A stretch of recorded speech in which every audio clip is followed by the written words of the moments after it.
Good evening, everyone, and welcome to the planning and zoning meeting. Today is August 18th, 2022, and I'm going to call the meeting to order. My name is Joan Bailey. I'm the chairperson for the Planning and Zoning Commission. I do know we have some of our members here in person, and we also have some guests or audience members with us via Zoom. For those of you who are Zooming, I'm just going to remind you to keep your recorders or your computers on mute. If you do have a question or a concern, and you have the opportunity to address the commission, just unmute yourself, announce who you are, your name and address for the record, and you'll be able to share your comments. All right, at this time, I'm going to ask Maureen Juxty, our town planner, to read the call for the members who are here for attendance. Thank you. Okay, John Michael O'Brien, Is absent. Diane Joycey, Here. Sigma, asked to be excused. Jeff. Brian Rogan, Here. Sandra Capola, Here. Scott Hamel, Absent. Kevin Bailey, Here. Andrew Legnani, Absent. and Steve Biella Jr. Absent. Okay. So you have a forum with those present in the room. Okay, great, excellent. All right, our next item up is the Pledge of Allegiance. So I'm going to ask everyone to stand, please, for our pledge.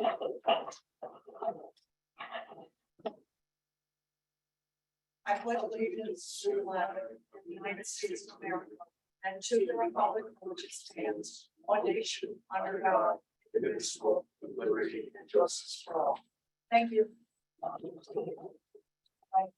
Next up on the agenda is the approval for the minutes, which would be for August 4th, but these are pending.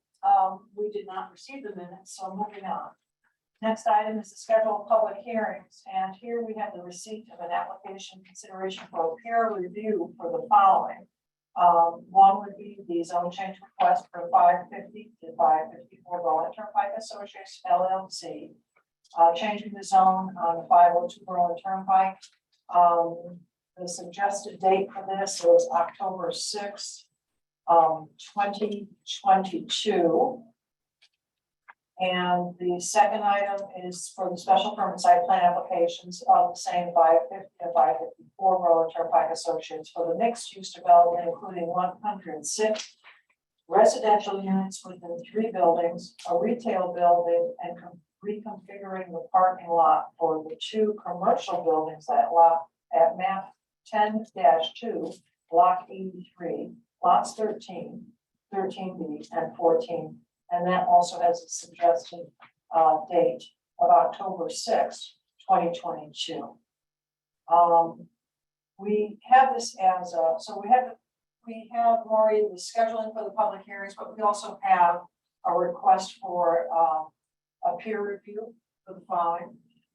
We do have some estimated costs here for the peer review, and the peer review would be based on the fact that the man hours and the level of expertise in order to take on a project of this nature would probably be a good thing for us to participate with, because in the past, other large projects along the Berlin Turnpike have had that same specialized attention. So do we want to do this motion as just item by item, or just a general? I think you should schedule the public hearing and then have a motion regarding whether to engage hearing. Okay, all right. So the first up is for the zone change request for 550 to 554 Berlin Turnpike. Do we have a motion to schedule that for October 6th? Yep, I'll make a motion to schedule that for October 6th. All right, Ms. Dorsey has the motion. Do we have a second? I'll second that. Mr. Rogan, okay, thank you. Further discussion? All those in favor? Aye. Those opposed, so moved. Special permit site plan application 550 to 554 Berlin Turnpike Associates for the mixed use. Do we have the suggested date of October 6th? Sure, I'll make a motion for October 6th to schedule a public hearing. Thank you, Diane. Do we have a second? I'll second. Thank you, Mr. Rogan. Further discussion? All those in favor? Aye. Those opposed, so moved. And now for the estimated cost for the consultation fee. Do we want to go ahead and give the okay for the peer review? We have some estimated costs here.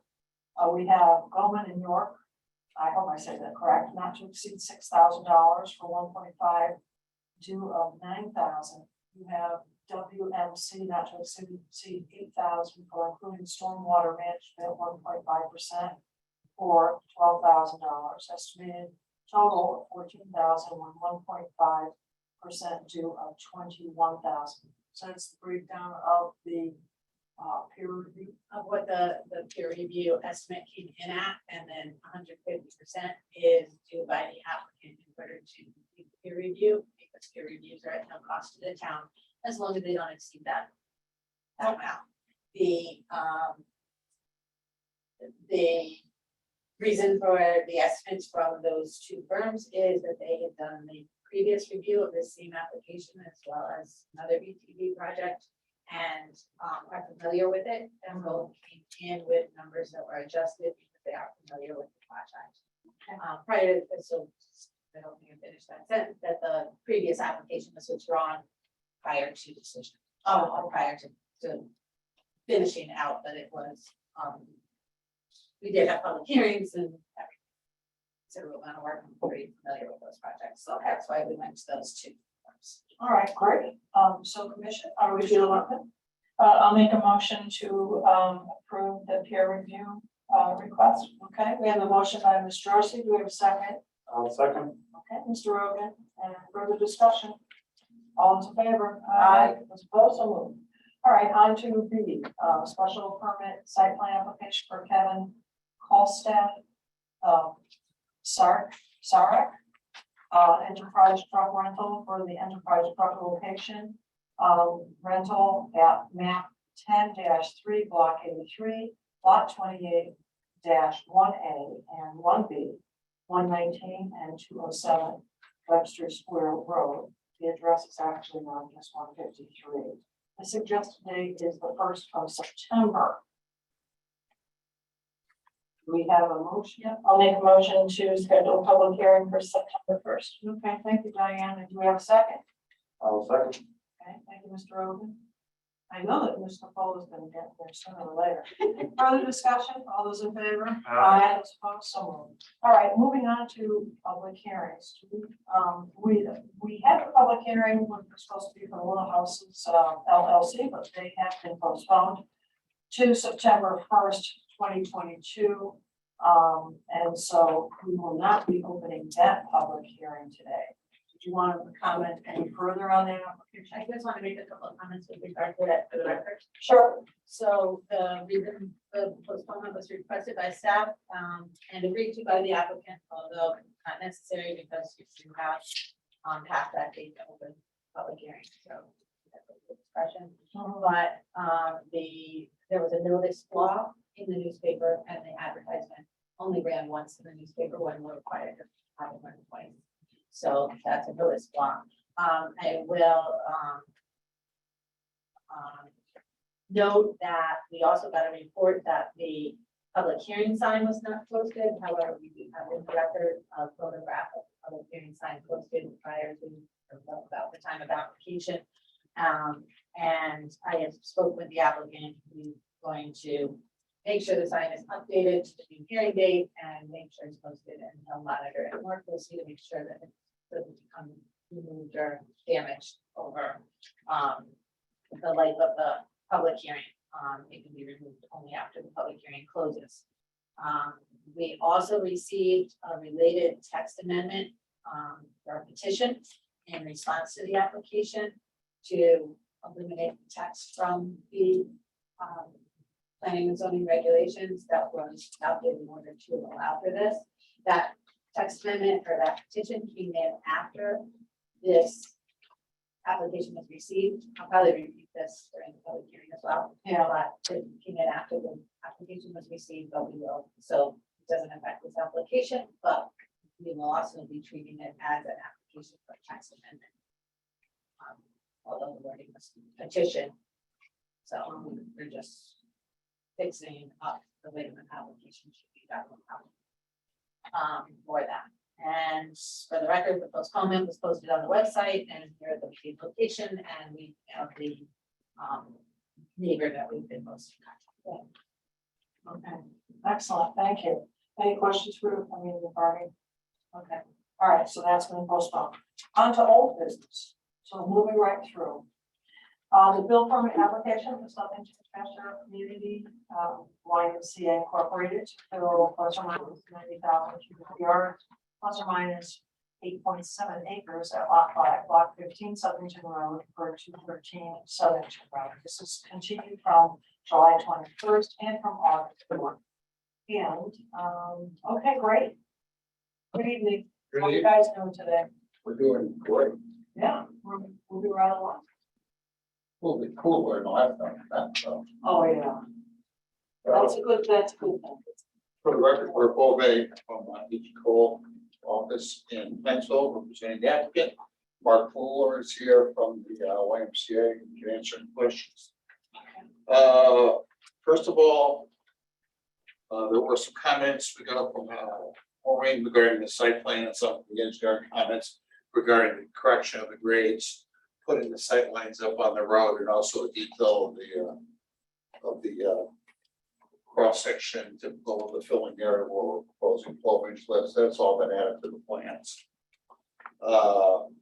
And then also within the last Friday, I met with Maureen. We sat down and went through her comments. I hate to prepare a draft of a preliminary outline. Kind of a starting point where I kind of took her points and tried to expand on some of the comments that the commission made. Maureen and I went over them for about an hour and a half. Really went through, I revised my comments, got it back to her earlier this week, and then she even asked for a word file, and she kind of did some updating, fixed some of the typos. Put around phone thoughts. So the document you see dated August 18th is kind of a compilation where we started it, Maureen and I reviewed it, Maureen kind of polished it off. But hopefully it outlines everything the commission was concerned about and some of the items that I can address as we go down the list. Regarding the amount of fill to go on the site, where the fill will be taken from Silver Pond and no place else. Provide environmental testing. We're going to conform to the original site plan. And I can go through the list, but generally it talks about the hours of operation, the hauling frequency, which we talked about 35 hours, the series of meetings that are required, and we included this monthly post construction update so we can have the ability to look at any deficiencies in the plan and update them so that we don't get off on the wrong foot. We've got the ability to review the plan. With regard to trucking, I did talk to the contractor and emailed them again, and we talked about some of the stuff. We are limiting our access, our traffic to 30 miles an hour, which is opposed to speed limit. We have limited the use of Jake brakes through the process. The only comment that the contractor, and I'll relate this to you, he's just concerned because people can see trucks speeding, but they can hear the braking, but it may not be his vehicle, so he just wants to be aware of the trucks, other trucks use that road, and if they use Jake brakes or anything down that road, he doesn't want to necessarily be accused of his trucks doing that process. Where other trucks may be doing it, so he was just concerned about that. We have put a note on here that we're not going to allow slamming of tailgates through the project. I will say also from that standpoint, he is not planning to use liners because he feels trucks are watertight, so they're not gonna deposit stuff. And he feels the only reason he would really use a liner if there's a excessive amount of moisture that would leak out. So he does not plan to use liners as trucks vibrators, but he feels that he can get the material out. This takes a little bit more work to get it out of the area without slamming of gates. I'm sure that'll be closely monitored. With regard to reverse beepers. He's got really no problem if it's permitted to disable the beepers on vehicles working around backing up bulldozing material. He says trucks are another problem because that's usually DOT requirement as part of that truck traffic, but they're going to own that money. Pardon? But Warren and I kind of worked out language, and he kind of agreed that he would set the beeper at the lowest minimum audible level that's required by law, so that he does not have them turned up to the nth degree. He's just low enough so he can get by the standards before to the site. And again, it's a big open site, so it's not like there's gonna be a lot of hazard with the big open site. And I'm sure he'll work traffic around so he can minimize backup and drop stuff off.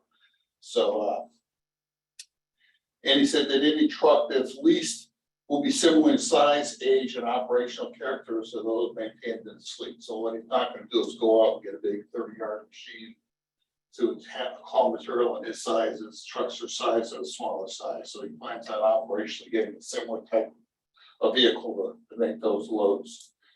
We talked about signage, about approving a DOT signage package, and then supplementing it as required by the police department. And again, a lot of the stuff will be reviewed during pre-construction. Was sanitation, erosion control, and then providing town with permits and going to get a state pollution, stormwater pollution control plan.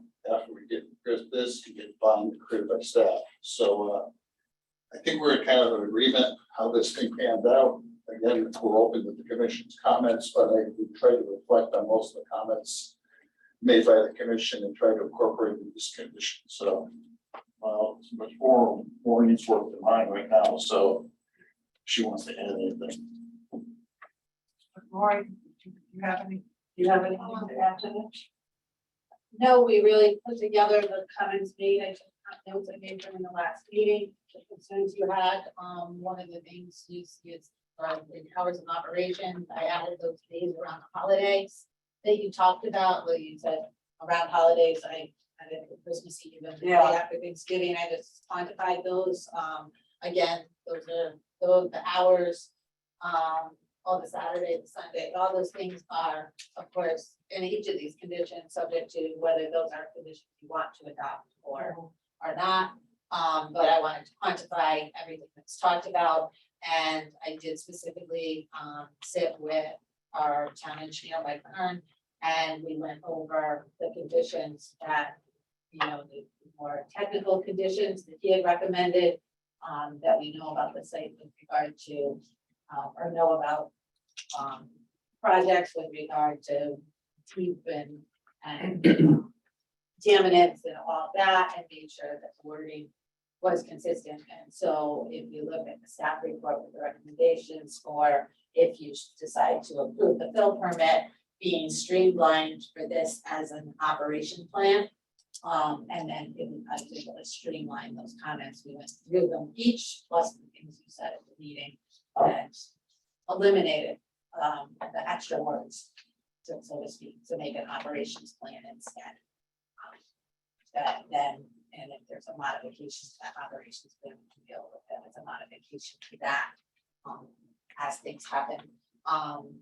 Of note, I think, is the meetings during the project and project monitoring, that the applicant proposed the meeting beforehand and at 6-month intervals, and just reiterate that put that in there so that we can be monitoring, because as I had originally suggested, with each season of activity, because we talked about doing them over different seasons.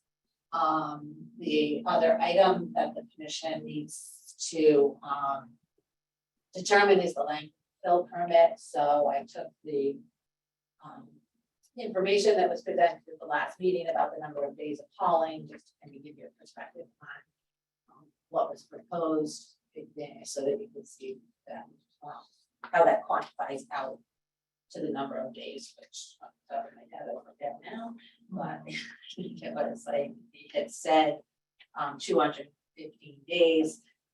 So that calculates, if it's a 5-day, 5 days per week would be 43 weeks, but then you're not transport over, as I presented, transport over 43 over 5 full days each week. So that's kind of put it in perspective. The number of weeks in a year, 52. So you can get that tricks that, or how long that would take. Again, the hours, the one thing that's not in here, but was in the staff report, the initial staff report, which is part of the record as well, is that we do have the ordinance with regards to operations as well, construction activity. Our commission got a chance. Yes, I could just make one comment. Yes, Like, go ahead, please, too. I know Maureen's worked on the number, but realistically, you know, I would like to see a minimum of 1 year, maybe 8 months period of firm, because the contractor's not gonna work on this CB, we started day one, he's gonna take material out, and start working, so it's gonna take him a couple, 3 weeks to get moving on the project, and again, that may be the days that we're hauling, but there's gonna be periods of cold weather, and there's gonna be other times we're just not gonna haul, so ideally, I like to see 18 months. Not necessarily the maximum, but realizing that we have a right to potentially go in and do an extension if there's continuing circumstances. But, you know, I think that's a realistic number on the hauling days, but from the standpoint of the permit and whole operation, I think 18 months would give us more than ample opportunity to keep the project. Maureen, do you have any, 18 months?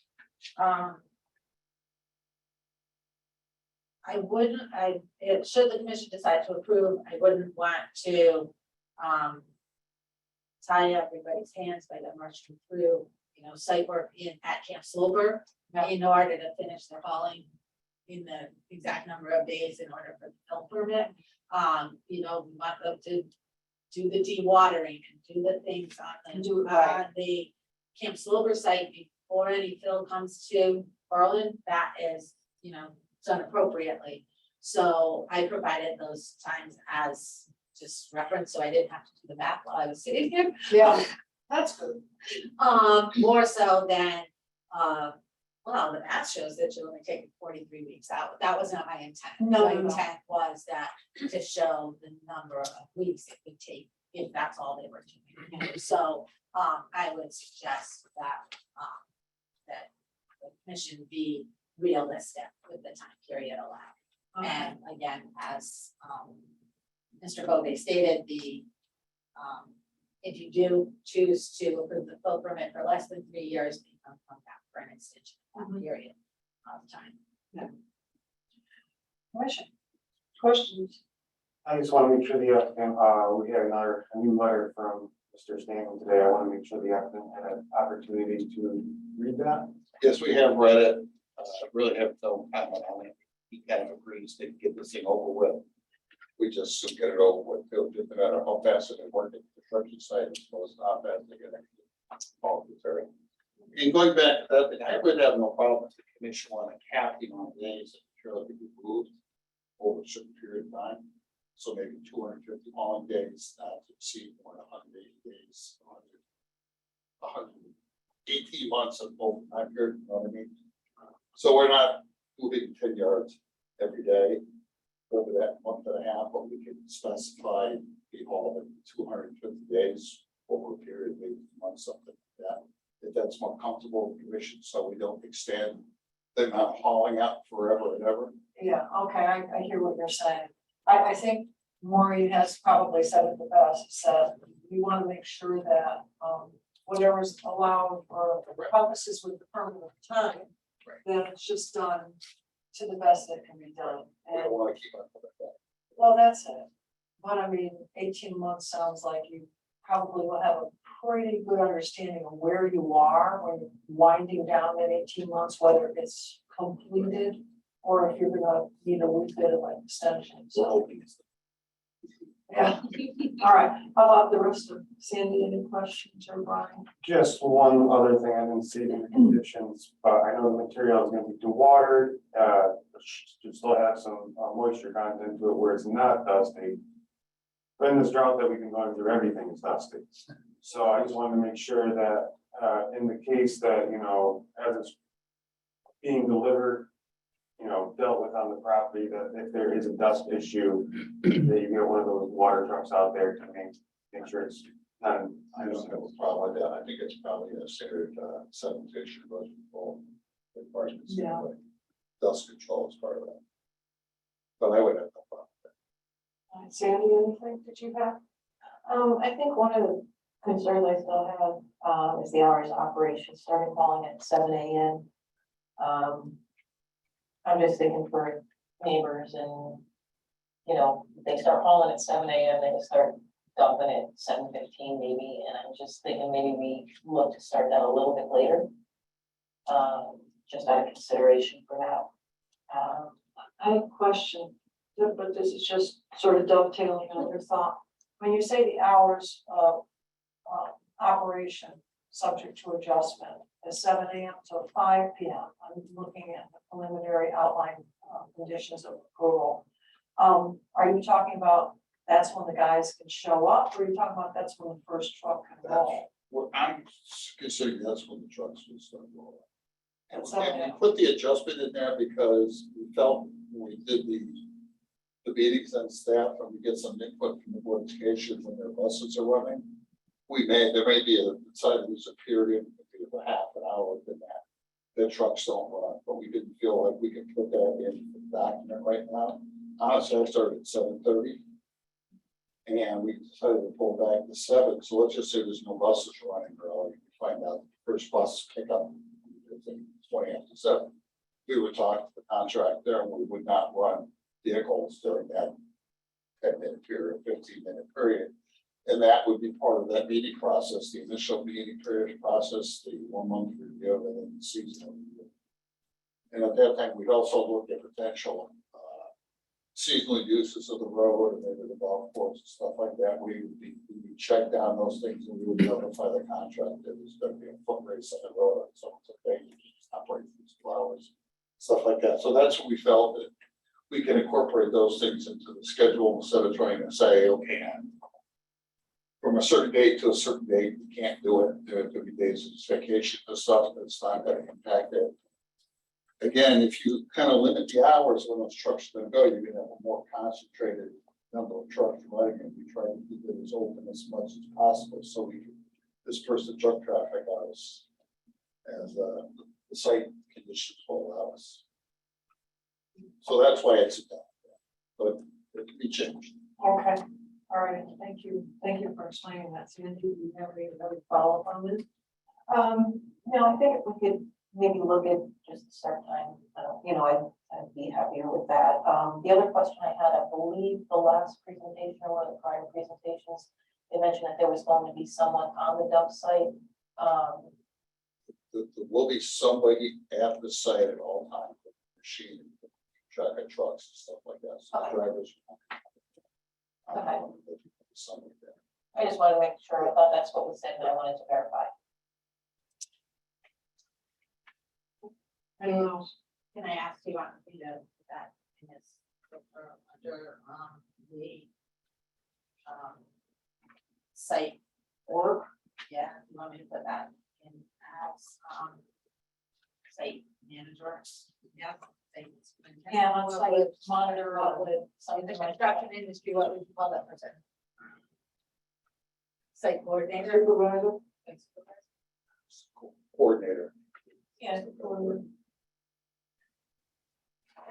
Realizing you may have the additional job of maybe like the backhoe or the bulldozer, the construction, that's how this whole job is.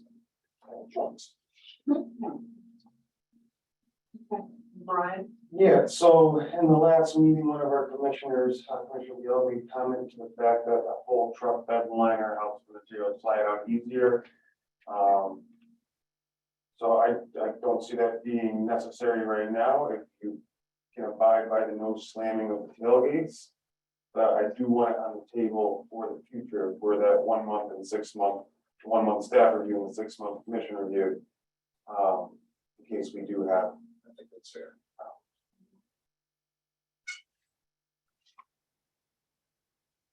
Anyone else? So to see, I'm gonna add and implement additional Protections. Noise protection, noise protection as, As reported, as discussed. yeah. Is that going under trucking? I'm gonna put it under 5C with the meetings, because that's where we've got compliance.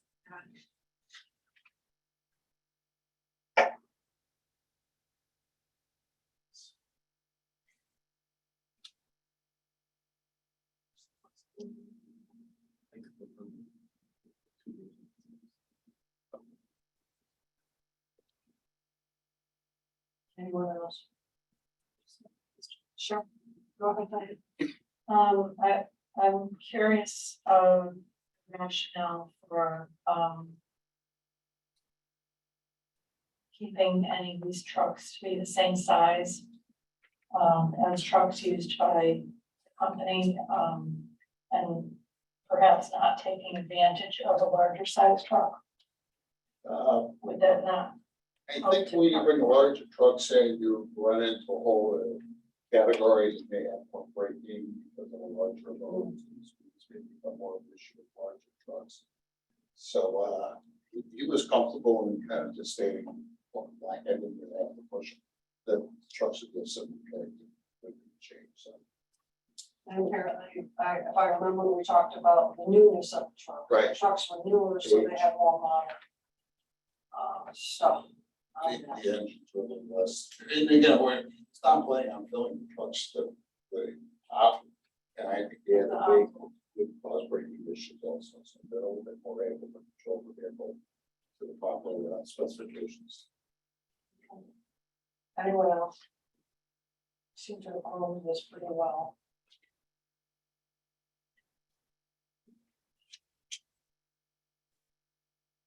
So we have, the outline, preliminary outline, that was provided us by the town planner. And, so we have these as conditions of approval. And this almost seems like a little contract. Performance contract, I would even say. And, so, what do you think, Richard, or is Can I it? just comment on it? And one of the reasons that this outline made sense to staff as well as it was proposed by the applicant was that it separates out the different aspects of the operation and therefore bringing it to the contractors. They see more readily as opposed to a letter with condition of approval, and whereas is that therefore is that, you know, oh, where am I in this laundry list? Instead, it's chunked out as more of an operations plan. And that's why my suggestion is that while these were the preliminary outlines, the document started from the applicant, I'm suggesting that should the commission decide to approve the permit, they adopt it as amended, as an operations plan, and then we reference the operations plan in the approval and attachment to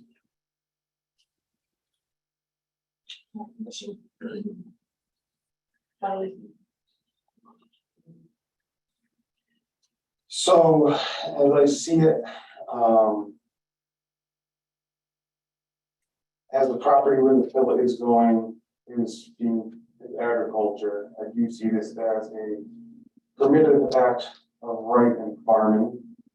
That being said, I don't think it could be out of control. It's definitely large in scope. I think our conditions of approval or operating plan have come a long way to allow this to go forward and do our best to look after the surrounding residential neighborhoods.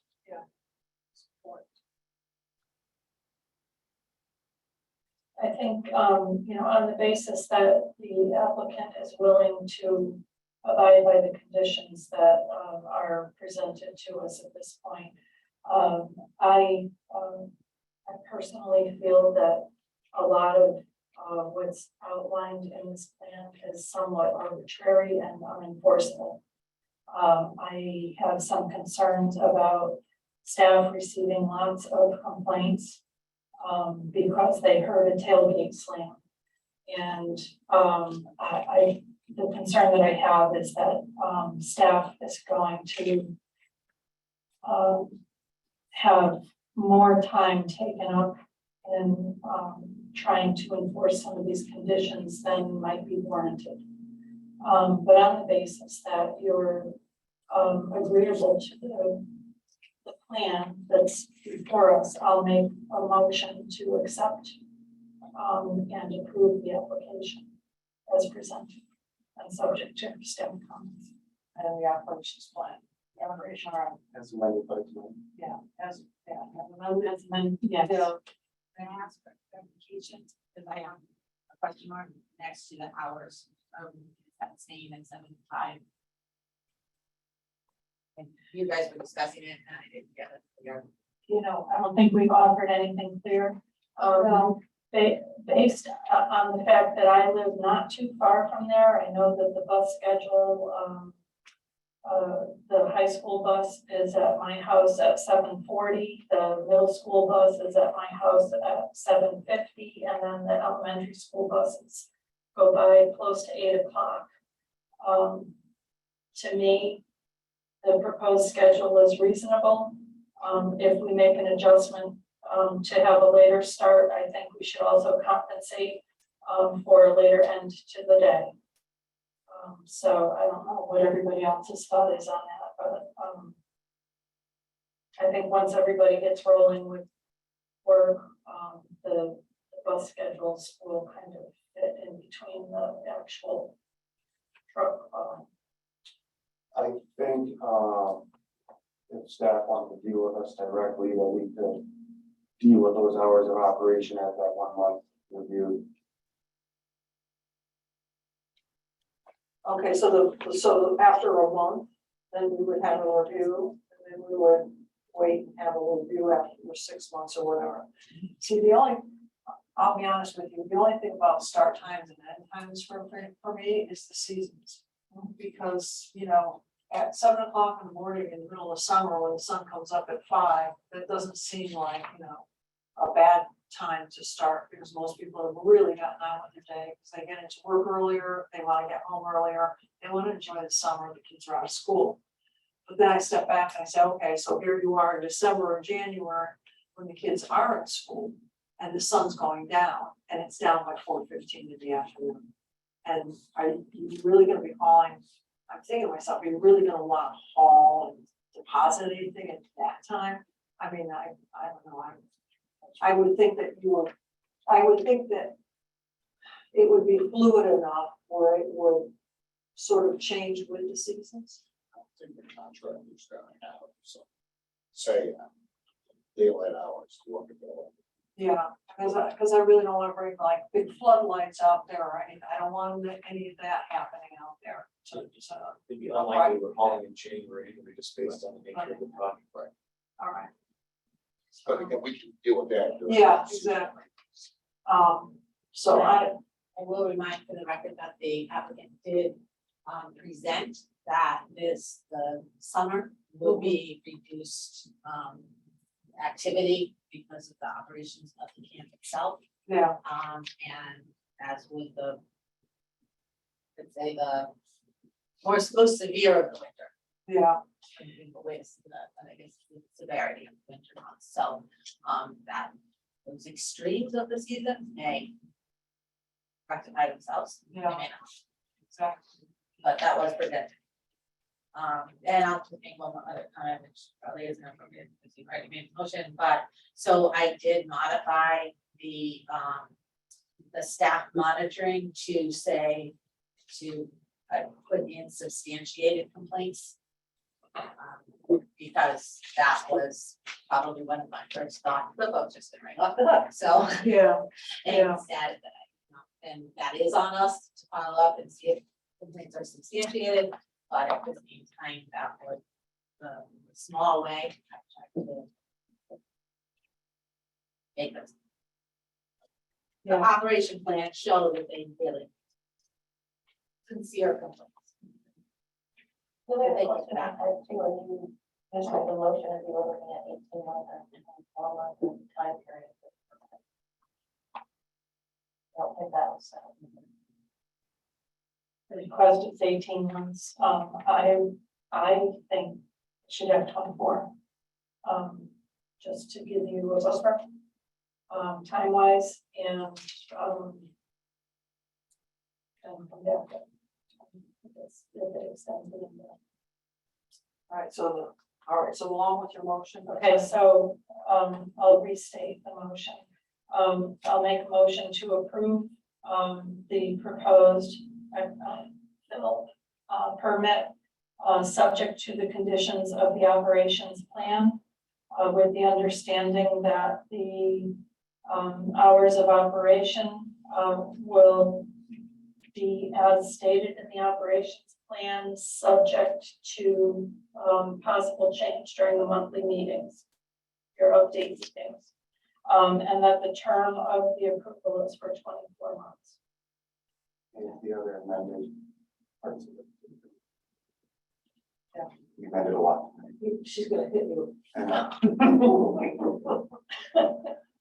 Any other amendments that we discussed this on? thank you. Right, so now that we have a motion, do we have a second? I will second that motion. Okay, do we have further discussion on this? Okay, so all those in favor? Aye. Those opposed? So moved. Okay, Thank you. and we'll see you in a month or so after.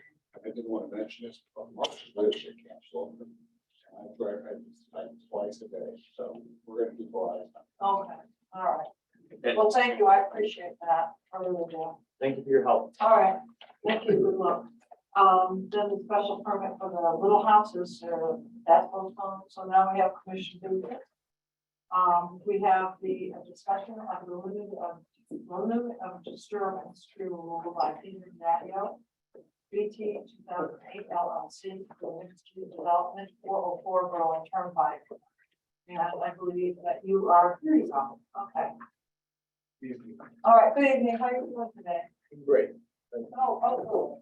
I'm glad. It's gonna be an 11, have a seat. You almost had an 11. So you should be very lucky by a lotto ticket when you leave here I today. should say that, I'm gonna go buy one. Yeah, you should. Good thing you showed up. Yeah. You know, I'll be gone by the time you're at We did try to reach out to everyone and tell them. the morning was good. Yeah, yeah. Some of the commissioners may recall that, we went through a long process of consideration of this mixed-use development on the Berlin Turnpike, not that long ago. And it is now moving forward. Peter Diadio is with us virtually. He's out of state.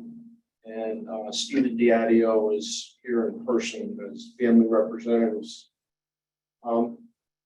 We had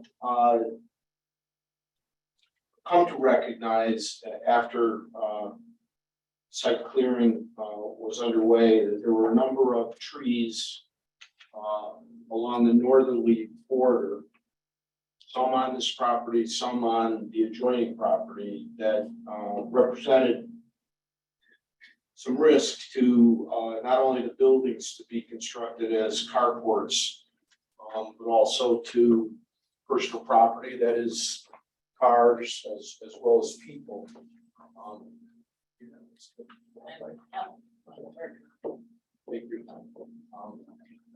This is a reduced site plan. In the highlighted area is the area of location. You all have a reduced size version of this in your package that for markup on it, this is what we had available to make copies of. But to give you some orientation, the north-south plan, so the Deming Road intersection is just above the top of the plan.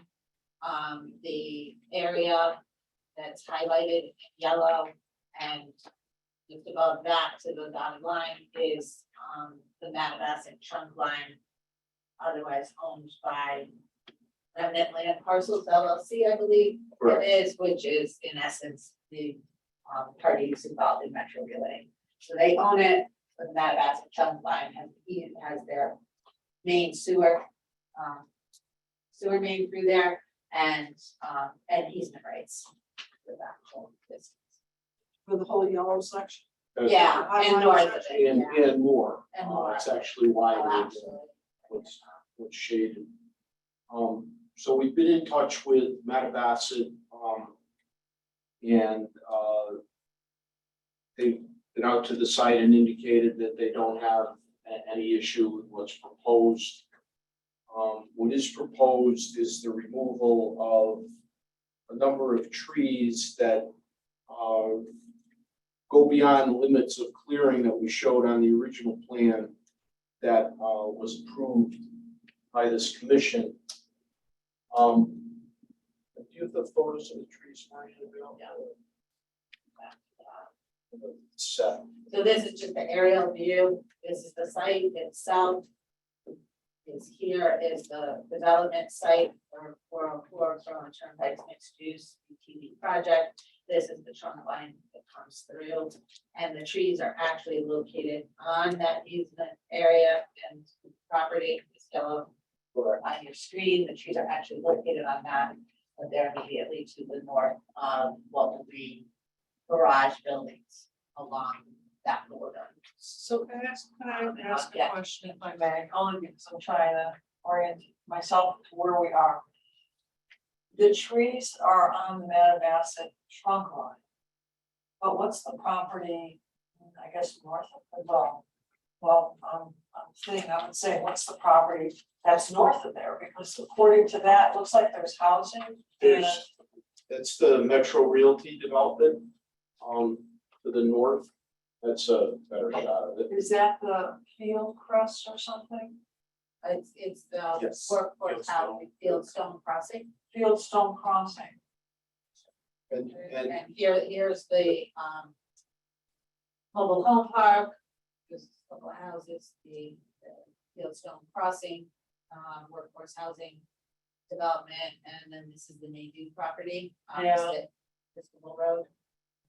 Okay. It's over here, and so they'll be building all along here to, out in your area. the Mattabesset trunk line sewer is part of the Metro property. The Mattabesset doesn't own that in fee, they have an easement along that property. So the property, the dividing property line between our development and the property to the north is where Oranges have, there you go, that highlighted area, that's the property separating distance. Some of the trees are on the development property and some are on within the Mattabesset easement. And as you can see from the photos that I passed in and we submitted as part of this request, they're not particularly healthy trees. They're not trees that are certainly aesthetically pleasing, and they represent some concern by us that if they're left on site over time, what's going to happen is that they're going to fall into our property and cause damage. The time to take this opportunity to remove them is while we're under development to begin with, and they can all be taken without excavation, without disturbing any soils. They'll be cut, trunks will be left to maintain soil integrity so that there's no erosion or sedimentation. But the danger to both property and person would be eliminated by taking down these substantial but not particularly healthy trees. So if the approval or the commission thinks lightly on this idea, Yes. this is going to, and if we're going back to the map, this is gonna open up your property to the other properties.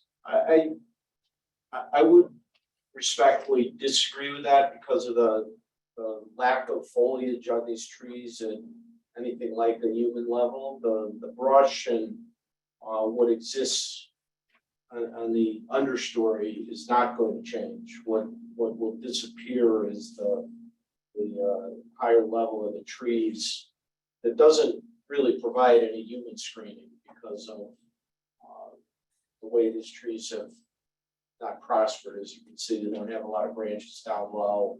They really don't provide any screening.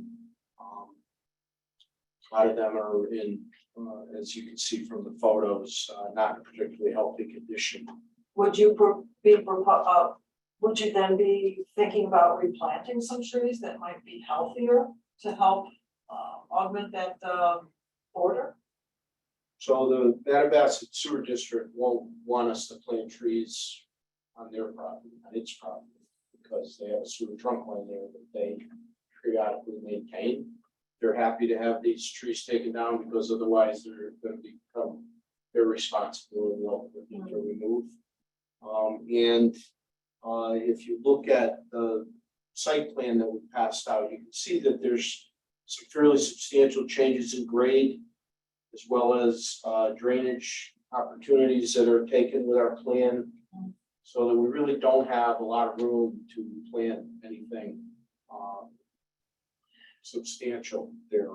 So you would just be taking down the tallest trees, That's correct. That's- basically, At and the then end. anything that would be like half of the height or whatever, that like in that picture would remain. That's correct. The understory would stay the way it is. All right, thank you for clarifying.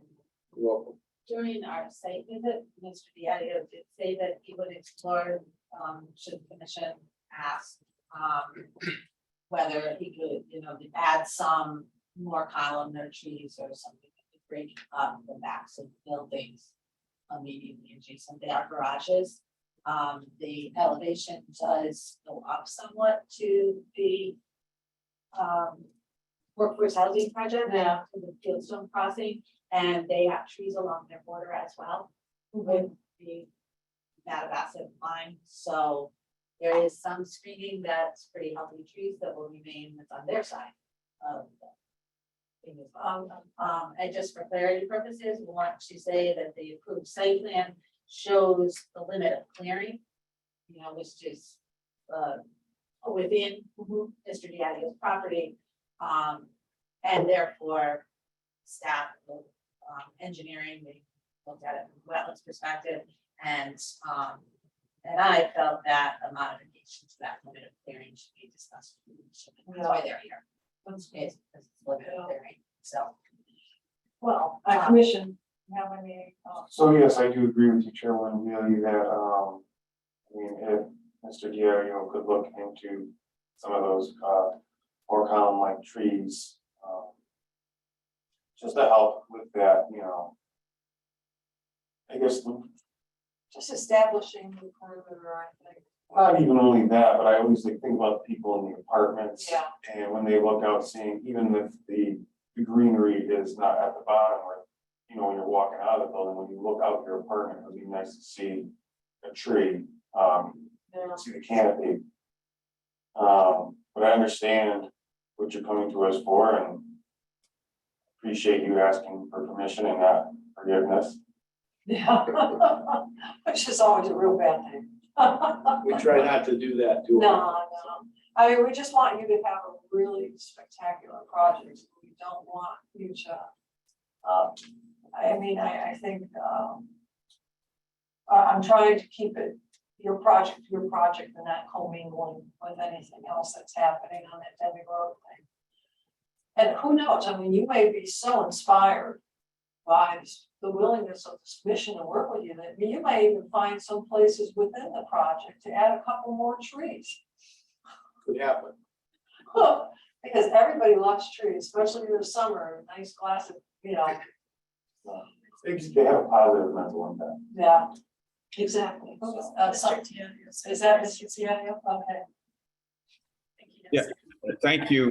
Thank you for letting me speak, and thank my attorney and my son for being there. And I appreciate it. And, we like trees too. I think you'll see that on our approved site plan, we have plantings along that area. And so there's a number of plantings, and we want it to look different from the woods, which of course is what here, and then our project. So we'll have attractive plantings as has been approved, beautiful landscaping. That's the whole point of trying to take care of these, less desirable looking trees now, because after, when it's all landscaped and there's buildings, we won't be able to do it. So we can take care of it now. We'll have a beautiful landscaping on our side, and the other side will be woods like it's supposed to be. Great. Thank you. And Lori, For clear record, I also want to just point out that because we were discussing more along where the residential is to the north, this proposal, and you can see it on the highlighted copy you got, will include also clearing out some of the trees that are north of the property, more adjacent to the Berlin Turnpike, and that's both to the, well, as Mr. Diadio presented it to us, you know, clean it up, make it look decent and reasonable, and open up the site that little bit as you come down the turnpike. Straggling stuff out by the road. Yeah, good. That's track from there, it. so Yeah. to just kind of make this area here as well. More clean and crisp, you'll see here is the billboard that lives there. Yeah, the billboard's going away, right? I Or is it don't think so. I don't believe so, I think it's a lease. It's probably, I can't remember from the approval plan, and perhaps the applicant didn't answer that question. I mean, I don't. I would have to know. ask Mr. Diadio, I don't remember what we're doing with that billboard. There's a couple of billboards there. Yeah, Look, you would I say can answer that. On our approved site plan, there are 2 billboards and they will remain.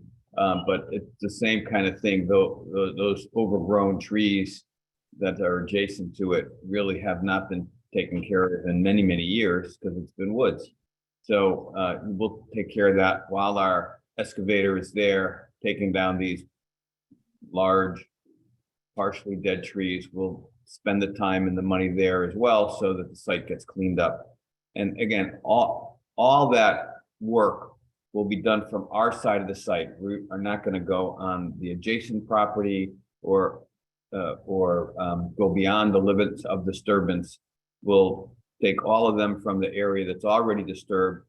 You know, there'll be a 60,000-pound excavator with a 35-40-foot arm that will just reach over and take these big trees, cut them, put them on our lot, chip them, and they'll be gone. And so you've got a couple days of work versus once the buildings are up, or that hotel, once that hotel is up, these trees will be really struggle to get, and they'll have to be taken down on the Mattabesset side.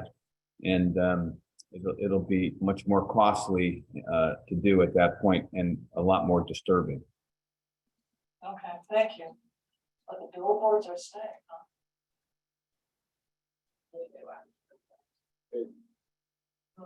All the way through. Okay. All right, any other questions? Comments?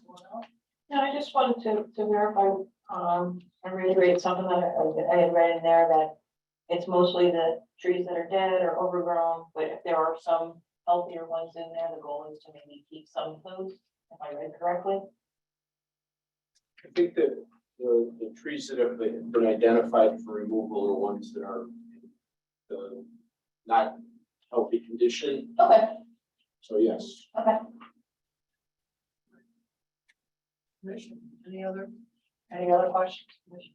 I guess what we would be asking is that you modify the limits of clearing to allow the trees that's proposed. That would be what we're asking for. That would give more of the guidance that should be. Maureen, any other? Oops. I didn't write something. Nope, that's fine, that's what I'm. That's fine. Good. So it's pleasure of the commission. Diane, what do you think? Is it now? Commission is. Anything? Oh, no, I know. Yeah, it's a tough one because they hit down the tree, but on the other hand, it makes a lot of sense to address the issue now as opposed to later on. And seeing that the root systems can be a hindrance to pipes or whatever for the Mattabesset. You don't want to cause any more problems than, you don't want to create problems while you're trying to solve another one. At least I try not to. I do want to note that we had a site visit with them as well as them and Mattabesset went out on a separate site visit. You received an email, Jane, with Artsmonian's comments from the Mattabesset District Executive Director that that he has no issue with as discussed. Yeah. And that he would prefer trees to be removed so that, I mean, this is my summary of the statement, but without heavy equipment having to go onto his property, which is what his proposal at this time will allow for. Yeah. Okay. All right, just Comment you just made prompted a thought for me, and that is that without removing the stumps of the trees that are to be removed, that's going to prompt lots of sucker growth multi-stemmed trees, which, will be perhaps less desirable than what's, already there, only a shorter version. So, it still will be a problem, I think, for future removal, unless the stumps are also taken. For ground. Well, their proposal is to not go into that, the other property, the trunk line property, but to reach in and remove the trees. And so you're gonna have stumps with live roots that are gonna be shooting up all kinds of sucker growth. And so the sucker growth is gonna give you the screening you're looking for relatively quickly. But you're gonna end up with a lot of really bad trees. Worse than what you have. So the push-pull of that is that from a conservation and stormwater control, the protection against sedimentation and erosion, you want to leave the underground part of the tree because it stabilizes the soils. And so it holds all those soils. If you start to remove the stumps, you then have to do something to stabilize all of that soil to prevent erosion. That's really not what we think is appropriate for this area. It would mean a great deal more disturbance than we would want to undertake. I think what perhaps the solution is that if you take the stumps down to a fairly low level, not to the ground and not ground, because that would require a big piece of equipment to be in there, grind those stumps. Then the opportunity or time frame when anything would really impact those trees, I think is pretty long term, and that we think is the better plan from a soil conservation standpoint than it is to remove the stumps. That becomes a major matter of disturbance. I think that from erosion and sedimentation control status, that's not desirable. So we would not want to get involved in taking the stumps. Peter, if that's not correct, speak up, all right? So if you're going to, so is it then better to cut not to the ground, but just a little bit above the ground? That's Is that what typically you're what's, saying? yeah, that's typically what's done in this situation. May I address the commission? This is Peter Diadio. So while Madam Chairman, you're 100% right, those trees are going to grow again. But you know, the trees that were taken down are 60, 70, 80 years old longer. And if they grow 60, 70, 80 years and we got to cut them again, well, that's what we need to do. But you want to worry about the understory and the view of the forest. Well, those trees, they will grow. But that's, you know, what people seem to want in a forest area is a healthy forest. So, but by removing those stumps, Peter's exactly right. Then it becomes an excavation, stormwater management, erosion and sediment control, and then we're going outside of our limits of disturbance. What we're trying to do is not disturb it, remove the trees for safe and health, safety and health, and so we don't damage property, but yet leave the forest. We're not trying to disturb the forest. And that's probably best management practices. And those stumps, we could take them down 4 feet, 5 feet, or 3 feet, doesn't matter. They're going to be hidden within the, you know, the forage of the area. As you can see in those pictures, you know, there's 5 or 6 feet of growth before, definitely over my head, and definitely thick. You can't walk through it. You need to cut your way through it. So we take out the big things that we're worried about falling, and the problem's solved. Okay. All right, thank you. Any other questions? Comments from the commission? Well, and, circle back to staff, see if you have any other questions or comments. Just in response to Commissioner Dorsey, staff can have a conversation with Art Simonian and see if there's some extent of, I don't know, because I'm not really that familiar with the trees themselves and how to have good, healthy trees. Once I planted in my yard, don't seem to like my yard.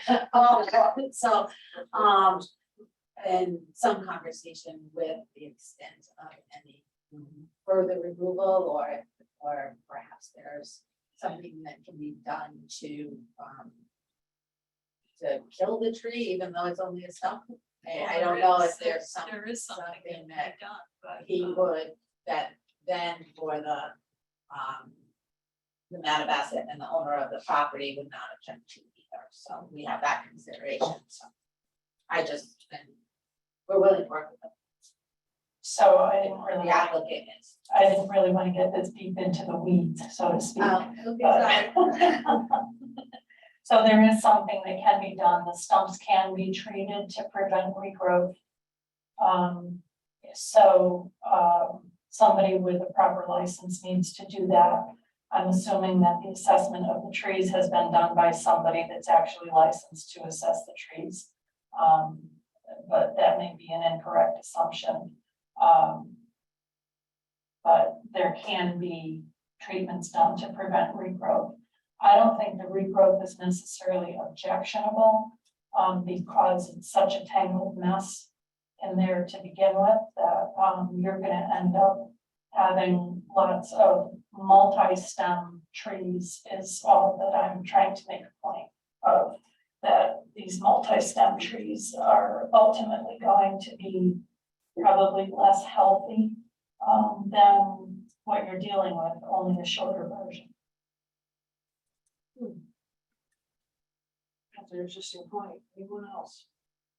Yeah, I can understand where you're coming from by not wanting to remove the stumps. I do agree with Commissioner Dorsey as to what's gonna happen. As when you're talking about the removal, I figured you'd be cutting them as close to the ground as possible, flush. Really, the stump issue came into me was for slightly reason, would be unattractive to look at, but seeing as there's a thick forage of brush there, I guess that's not really an issue.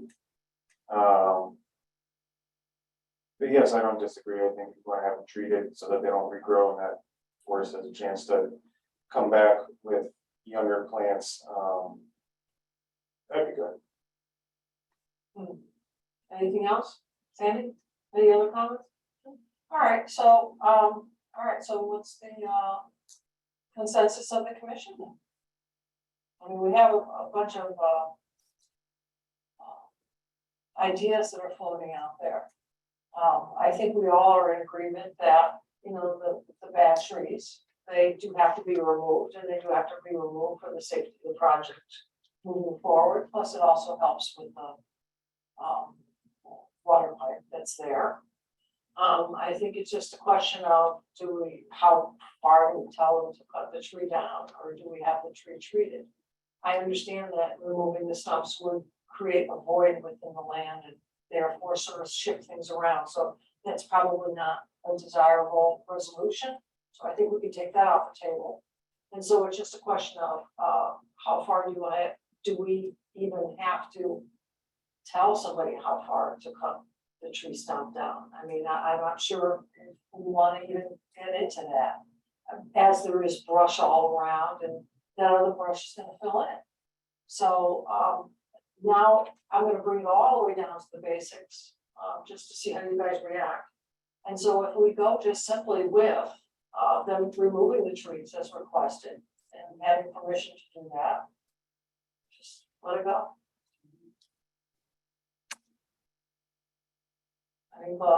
I mean, that might be a simple, I'm just boiling it down to the simplest thing.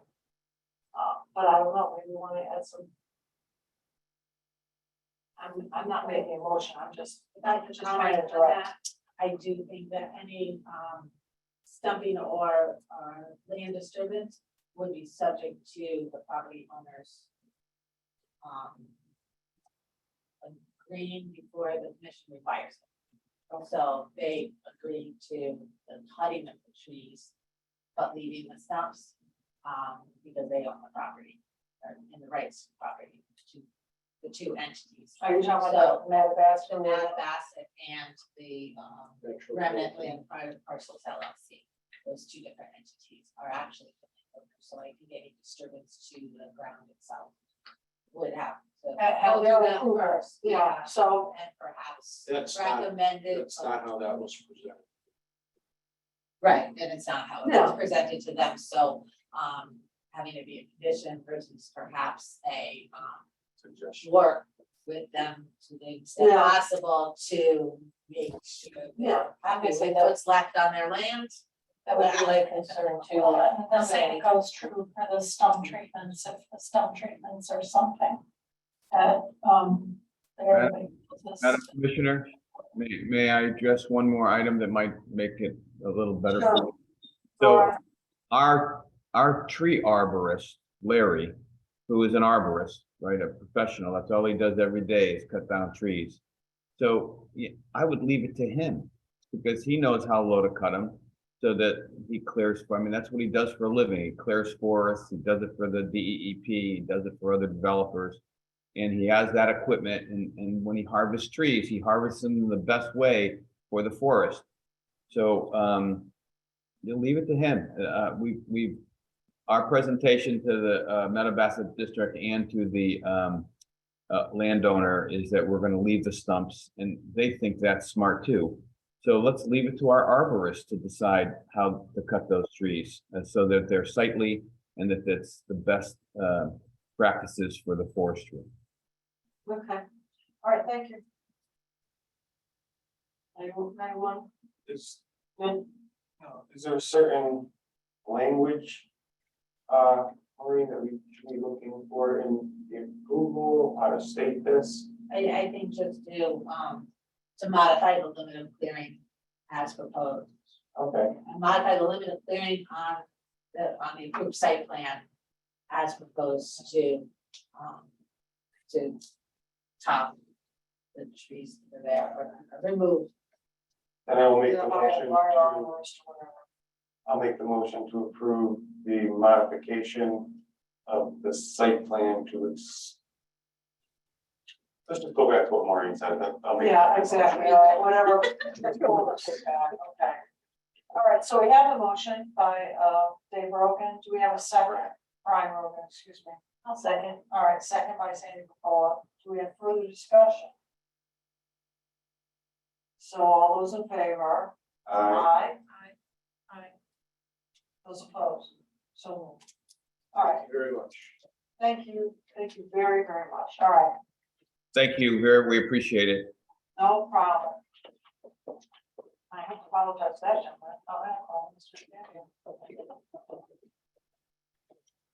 All right, so that's that. And let's look on to the rest of the agenda. I still have it someplace here. All right, so that was that. So now we have just upcoming meetings, planning comments. All right.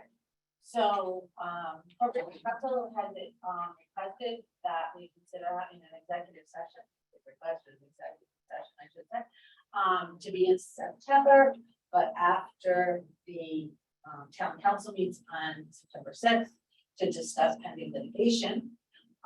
There is a POCD meeting, which is essentially the Planning and Zoning Commission, meeting scheduled for September 22nd, Thursday, September 22nd. I would, at 6 o'clock, I would propose that you move to schedule the executive session for 5:30 prior to that meeting, if that works with everyone's schedules. Otherwise, we can try to adapt that a little bit. The second alternative that seems to make most sense looking at September's schedule is the possibility of Thursday, September 8th, which also follows town council meeting. Where they'll also likely have an executive session. And otherwise, another day that everybody would like me to see if we can get a forum for an executive session.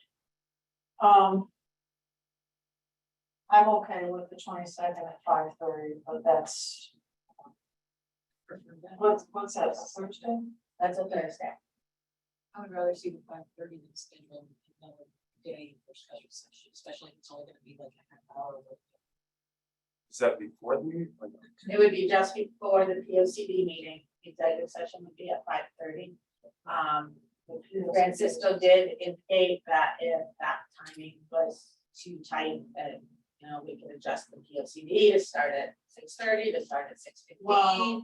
Or rather to start at 6:30, so that the executive session could be at 6 o'clock. He said there is some flexibility there, and he could even shorten the P O C D meeting if necessary, but that will be flying through P O C D if we were to put the executive session in.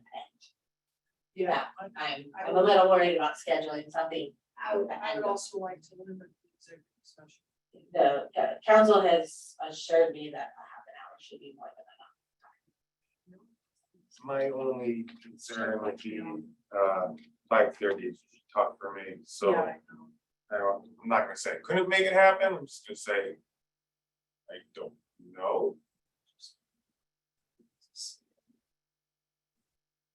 I mean, if honestly, for me, it'd be better at the end of the P O C D, because then I know I would be there. Like I said, I'm just worried about the P O C D ending on time because those are work sessions. Yeah. Right. So there's more flexibility of those. Would you be better off if it's 6 to 6:30? It would help 6 to 6:30, but that half an hour can make a big difference. No, and then start the P O C D at 6:30, do an executive session at 6. I'm I'm good with any of It doesn't matter to me. trying to think of the reaction of other members, but I think So That, this would be Commissioner 22nd. Rogan and Commissioner Biella are usually the tightest on schedule. All right, so that means that the executive session would be at 6. And POCD would be at 6:30. All right, let's do it that way for now. And hopefully nothing else comes up. Okay. The next thing related to the calendar is the October meeting is on October 6th. The planning conference is October 6th and 7th this year, which is rather odd. It's usually the third or so week of the month. This year, the third or the fourth week of October, this year it's the 6th to the 7th. So if it works out and there's no objection and Dylan has the skill set by that point, if there's no objections, I may have him attend the meeting to run the meeting, and then I'll join by remotely. And if anybody has concerns, my biggest concern with that is that the public hearings that we do have on, although they'll be substantially the presentations. Probably not usually something that I speak a lot during, 5:50, 5:54. Everybody's scheduled for that night. I'm not sure what else yet. But I wanted to call it to everybody's attention well in advance. Well, what would the alternative? The alternative would be to keep the meeting. No, the alternative is probably me coming. Oh, Yeah, so, and which, All right, well- that was what I initially thought of, and then Dylan seems to be ramping up his, he was well engrossed in the town he worked in before, doing a lot of things, so I. So you're confident saying he can run the meeting. So we can babysit us on the 6th. I'm working with this machine over here. All right. But he did handle those meetings for the other town people, so his presence was in order to orchestrate the meeting, so. You trust him, we trust New information I today. say, I think come that time, if you're comfortable with him doing it and he's comfortable, I don't see an issue with that. Like I said, I just wanted to give everybody a heads up more than anything, and he did feel that strongly to schedule that we had enough lead time to rearrange applications and give everybody fair notice for their applications, but with only one September meeting, it squeezes the ability really, because from September 1 to October 6th is about the longest that I can recall the planning and zoning commission going without a meeting. Yeah, that's pretty. We have a P O C D meeting in the middle and the Berlin Fair. There are obligations. I'm very. My next thing was Cornerstone Restaurant, which is the old Stevens. I believe I brought it to you guys a number of months ago. He's looking for outdoor dining in the rear and has been working with the health district and town staff and back and forth and working out all the related issues. And I would just like authorization, if you feel comfortable, for staff to sign off on that area once he's worked out acquiring the health district approval and the ability to obtain permits for construction permits only, which is to the best of my understanding, adding a door where he has a seat inside and be adding a door so that he can directly access. Because my understanding from the health district is you couldn't take the food out the front door, walk it all the way around the building, you have to have direct access from the certain areas within the restaurant and not going past certain other parts of the kitchen and whatnot. So if I can just, because he would like permit approval for that. Question. As opposed to the approval under the broad envelope of the legislation that allows them through next year. They're only allowed up to next year for outdoor dining without. With just, with just administrative approval. Quick question, I read this so long ago, but I remember one of our concerns was the dumpster placement. So that's one of the health district's things that is being worked out. And I believe he was that, and another reason for the door, the new door. Okay. And I just didn't want to misspeak, but my recollection is one of the issues he had was that the walk right by the dumpster. Yeah. Out the kitchen door. Yeah. Way set up. I think he actually already moved to dumpster. Possibly I had to fix around the back and squeeze. We had seen something around that. So he wants permanent approval or temporary? No, he wants to be able to every season or whatever have it, wants to approve for the dining out there. She doesn't take up a parking space, it is around the back of the building. And it has had to go through technical review from a number of departments. And that's why I'm asking, it seems like those are the issues that you'd be coordinating otherwise. Yeah. On the same note, for things like special events that we've discussed before, us handling administratively, we have got simple application forms from other towns and Caitlin's leaving us. Oh, Our no. 10-hour-a-week clerk, she's got school obligations this year on her internship and stuff, so she's, she's going into her senior year of college and starting to do those clinicals and stuff, so. That's so. She's really proud of her. However, she's leaving us, but she has been working to put together an administrative review form, and we did take some examples from some other towns on who signs off on them, et cetera, so that those special events that aren't permanent and aren't really a long-term planning issue, kind of zoning compliance type of issue and other agency approvals, health, police, those things, have a routing sheet for that instead, so show that to you once we finalize it. That's But excellent. we're excited about that form because we've been adapting the site plan amendment form for those for a couple of years now, several years now, and just trying to make it work. So we're good with the Cornerstone, as long I'm as sorry. we don't run into any problems or anything, I think. What do you think, Commissioner? Okay. And then if you have to, bring it back. Okay. And then petition for, I just wanted to call that to your attention. We actually talked about it when the hearing was postponed. That's the condition we got with the application for the little houses. okay, And then I wanted to give a Newport update. So the TOD project, the building at 9 Steel that's constructed. We got the application in for the fit out of the first floor restaurant. restaurant will be on the first floor in the patio. We've got it's under contract and we have the permit application for that today for their fit out.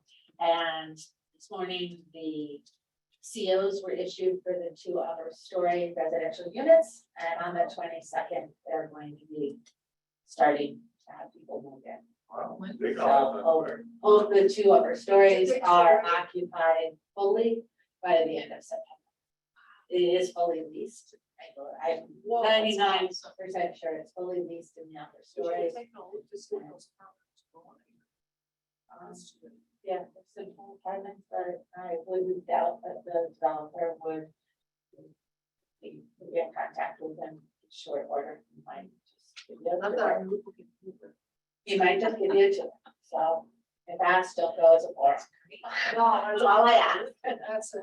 No individual things. I wanna go to the ribbon cutting. And Or I, the yeah, restaurant. yeah. The restaurant, we believe, is looking to open over the winter, probably, into the winter early next year. So All right. that'll be a while. So we're excited about that. Now, Lakeville and check it out. Oh, I agree with that. there's one thing I'd like to, just before we adjourn, do you remember before the tiny houses and all the other stuff, we talked about setbacks and we understand what's going on with, that application, the current application, but we're kind of learning with the text amendments. So are we going to, could we get a proposal or an adjustment to? the text So I amendments? believe, I think that was part of the discussion with the moratorium, that we bring that in as well. Okay, And I mean, before, it is on the short list. yeah, okay, All right, I just want to make sure the that, time of that, and we did because have that discussion we had too. a discussion, they kind of fell through the cracks. And then- they, and I wrote myself a note to make sure that I revisit it, to make sure we bring it back to the board about sometime.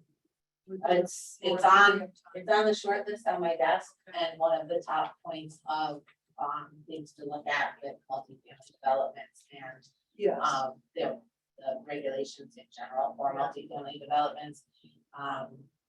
This is not a public hearing for that application, but that application did pull it from the Yeah. requirement of 15 to 35.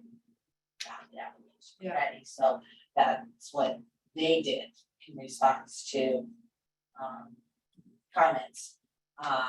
And yeah, like I said, it's just on the list. I will tell you that the next several months will be very busy. I'm actually looking for the piece of paper I wrote to myself, but I believe it is 7 applications we currently have pending. A number of them being public hearings and, like 550 Turnpike, and houses, fairly well, large those two, size. but nothing else, Uh, right? We have, those are the only 2 multifamilies. Yes, okay. But we have another text amendment, at least 1 if not 2, and a couple of site plan amendments that have already been submitted, so those will be on the next couple of agendas, that October. Or, well, both the September and October agenda will And here we thought probably we were be gonna fairly give you a full. chance to catch up. And then I've spoken with 7 applicants that I have on my pending board that I'm expecting to put in applications anytime. At least 3 of them are expecting to have them in a couple weeks. And that's for businesses though. New construction businesses, I believe there's a subdivision in there, there's a small one, 2-lot subdivision. There might be another one too. Text change, the funeral homes, Oh, yeah. one of them, Sorry. funeral home / inventory. Again, I put it on a sticky note, No, where that's. I walked out my door. Don't worry, don't worry, don't worry. Great. Okay. Sticky note. There it is. Text, little houses, the petition, the 550, Stan Chem has a site plan amendment. The enterprise truck got a site plan amendment a few months ago. 2-lot subdivision, Eversource has a site plan amendment, and then I think it's another new industrial building, the hydroponics on Chamberlain Highway, the another text change. It's just a number of, another industrial building. All right. For that road, so there's a lot of activity, so I wanna just prepare everybody that it's fall again, so. Here we go. So,